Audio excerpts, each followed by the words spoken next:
Hai hai hai, assalamualaikum warahmatullahi wabarakatuh. Annyeonghaseyo.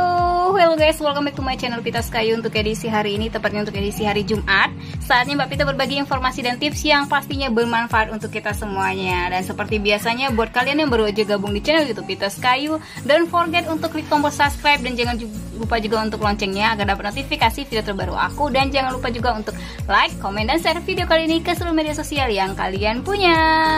Dan untuk edisi kali ini ada dua informasi yang akan Mbak Pita bagikan untuk kalian semuanya. Seperti apa? Kita langsung aja ke videonya. So guys, jadi informasi pertama yang akan Mbak Pita bagikan untuk kalian semuanya adalah tentang cara merawat handphone supaya tidak cepat rusak. Poin yang pertama guys ya, yang paling penting adalah ketika baterai handphone kalian sudah menunjukkan ke angka 20%, langsung saja kita charger atau kita isi dayanya. Karena semakin kecil dia dayanya nanti akan memperlambat yang namanya aktivitas di handphonenya kalian. Jadi sebaiknya kalian harus mengantisipasi ketika sudah 20% itu harus langsung di charger handphonenya atau diisi dayanya. Itu yang pertama.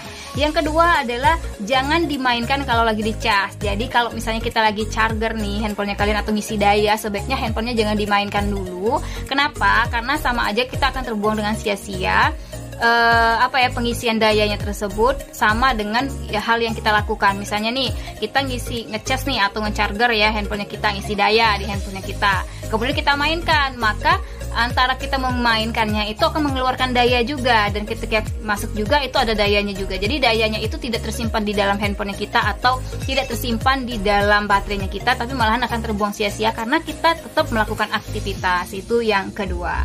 Lalu yang ketiga adalah jangan memegang handphone di saat tangan kita basah. Nah ini sangat penting banget ya teman-teman ya. Mulai pertama nih, touchscreen-nya akan mudah rusak kalau misalnya kita tangan kita dalam keadaan basah. Kemudian yang kedua, bisa mengganggu elemen-elemen yang ada di dalam handphone tersebut ya. Jadi itu banyak sekali pengaruh-pengaruhnya. Jadi sebaiknya ketika tangan kalian basah, kotor, berminyak dan lain sebagainya, sebaiknya itu dibersihkan dulu tangannya gitu, biar dia steril. Kemudian juga handphone kita nggak akan terjadi kerusakan dan tidak menimbulkan bakteri yang luar biasa teman-teman.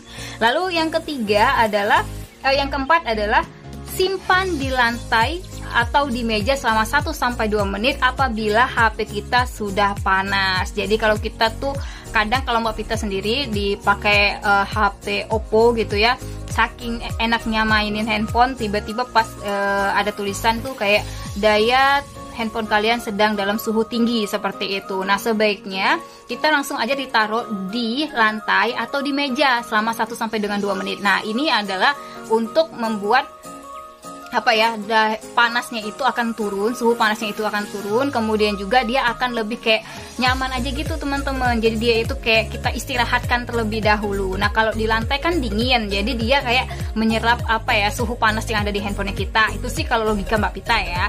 Kemudian juga kalau misalnya kita taruh di atas meja itu kayak mengistirahatkan mereka. Jadi aktivitas dari kita itu bisa beristirahat terlebih dahulu, maka suhu dari handphone itu pun juga lama-kelamaan ya 1 atau 2 menit itu biasanya akan lebih reda seperti itu. Nah kalau Mbak Pita sendiri sih lebih kayak nggak 1-2 menit ya, biasanya Mbak Pita itu lebih dari 5 menit seperti itu. Pertama lebih mengurangi aktivitasnya, kemudian menjaga handphone kita agar tidak panas lagi. Yang kedua adalah menjaga aktivitas matanya Mbak Pita, karena itu sangat berpengaruh sekali teman-teman, terutama untuk organ matanya kita. Itu kan sambil kita mainin handphone kan sambil kita matanya juga beraktivitas seperti itu. Kemudian yang kelima adalah jangan simpan handphonemu di atas kasur ketika kita sedang tidur. Ini biasanya menyebabkan, kan di dalam handphone itu ada sinar-sinar tertentu ya teman-temannya yang bisa merusak pertama mata, kemudian cahayanya. Jadi kalau misalnya kita lagi tidur nih ya, terus juga handphone kita tetap nyala, itu aktivitas kita pas kita tidur itu akan terganggu. Jadi otak kita itu akan merespon apapun yang terjadi di sekitar kita. Salah satunya adalah dari sinar atau bisa dibilang aktivitas yang ada di handphone. Kecuali nih misalnya handphone kalian itu kalian deketin di tempat tidur atau di nakasnya kalian, kemudian kalian tidak menghidupkan yang namanya bisa dibilang kayak mode internetnya dimatikan seperti itu, atau data seluruhnya dimatikan, jadi cuma bisa ditelepon aja, itu sih sebenarnya nggak masalah. Tapi itu biasanya mengganggu ketika ada telepon masuk. Tapi kan kita harus yang namanya waspada nih, siapa tahu ada telepon yang memang benar-benar penting. Sebaiknya data seluruhnya dimatikan. Tapi ada baiknya kalau misalnya kalian tidak membawa handphone kalian ke tempat tidur atau tidak diletakkan di tempat tidur, karena memang mengganggu aktivitas tidurnya kita, teman-teman. Dan yang terakhir adalah ketika handphone kalian diisi dayanya atau di charger, sebaiknya diaktifkan di mode pesawat. Seperti yang Mbak Vita bilang tadi, kalau misalnya di mode yang mode dia aktif, itu biasanya sangat mempengaruhi nih aktivitas-aktivitas kita di dalam handphone tersebut. Itu bisa mempengaruhi kinerja dari daya bisa pengisian daya itu sendiri, teman-teman. Jadi sebaiknya kalau misalnya pengen HP-nya awet terus juga nggak mudah lowbat, ya itu tadi ya, kalian cas dalam keadaan mode aktifnya pesawat, mode pesawat bukan mode aktif.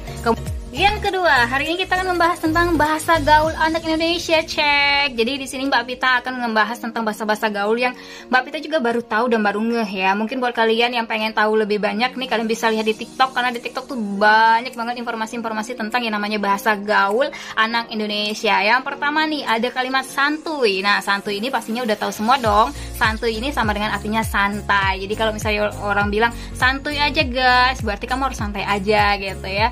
Itu yang pertama. Yang kedua adalah sotoy. Sotoy ini udah banyak juga orang tahu. Sok tahu. Ih, lo sotoy banget sih gitu ya. Ini bahasa-bahasa gaul kalau menurut Mbak Vita tuh kayak yang ada yang sebenarnya mempermudah kita, terus juga ada yang kayak misalnya orang nggak biasa bahasa formal ya, yang kayak gini gitu ya ngomongnya. Santuy atau sotoy aja deh, kayak sotoy amat sih kamu gitu. Daripada panjang-panjang langsung dibilangnya sotoy gitu.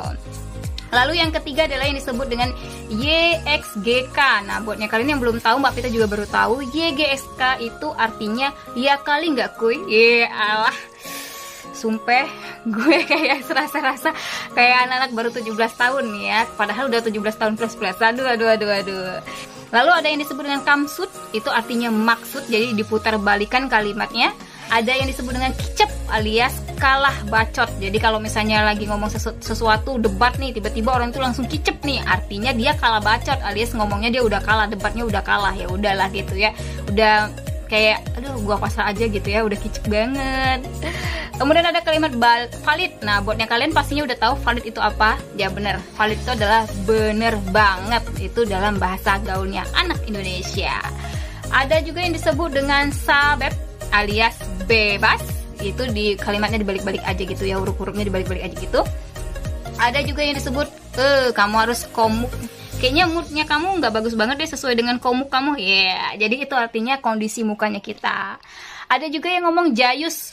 Udah sering sih orang ngomongin jayus. Kalian tahu jayus itu apa? Garing. Jadi kalau misalnya lawakannya itu garing gitu, bisa dibilang jayus banget tuh orang. Mbak Vita belum pernah sih ngerasainnya namanya jayus ya. Orang jayus itu biasanya orang ngelawak tapi orang nggak ketawa, tiba-tiba jadi sunyi aja, krik-krik gitu ya. Biasanya itu disebut dengan jayus. Lalu ada yang disebut dengan goks ya. Tulisannya GOKS alias artinya adalah gokil. Kemudian ada yang terakhir adalah yang disebut dengan sanap tuh. Aduh, sanap banget hari ini. Tahu nggak artinya apa? Sanap itu artinya adalah panas. Aduh, panas banget hari ini. Please deh guys. Mbak Vita juga baru tahu ya. Ada juga disebut dengan caper. Udah tahu semua dong, caper itu artinya cari perhatian. Kemudian ada juga baper, bawa perasaan. Lo baper banget sih, please deh. Kamu udah gitu banget gitu. Ada yang disebut dengan mager ya udah tahu semua pastinya malas gerak. Ada yang disebut dengan mantul, mantap betul. Wih, rasanya mantul guys, berarti mantap betul. Woles alias slow aja. Kemudian ada yang disebut dengan gabut. Nih, gabut, kalau gabut pemikiran orang gabut itu kayak nggak ada kerjaan gitu ya, kayak yang udah santai, nggak ada kerjaannya cuma rebahan gitu ya. Ternyata gabut ini dalam pengertiannya adalah gaji buta. Jadi kalau orang kerja itu cuman diem aja, dateng, nggak kerja, nggak ngapa-ngapain, itu disebut dengan gabut alias gaji buta aja guys. Terus ada juga kalimat gaje alias gak jelas ya. Ada yang disebut dengan pansos, itu pansos kepanjangannya artinya atau panjat sosial. Lalu ada yang disebut dengan aku lagi PW nih guys, alias posisi enak. Posisinya udah mantep banget, udah nyantai banget, udah nikmat lah pokoknya. Jangan, gak bisa diganggu gugat yang kayak gitu ya. Dan yang terakhir adalah kuper alias kurang perhatian. Jadi itu dia dua informasi yang udah Mbak Vita bagiin untuk kalian semuanya. Terima kasih buat yang sudah menyaksikan video yang ada di channel YouTube Vita Kayu. Dan jangan kemana-mana, nanti di edisi hari Minggu Mbak Vita akan berbagi yang namanya unboxing, review, dan first impression beberapa produk yang udah Mbak Vita beli atau yang Mbak Vita dapatkan. Untuk edisi Rabu Mbak Pita tutorial makeup, kosmetik, dan kecantikan. Sampai jumpa lagi, terima kasih. Wabillahi taufiq wal hidayah. Wassalamualaikum warahmatullahi wabarakatuh. See you next time and dadah, bye bye.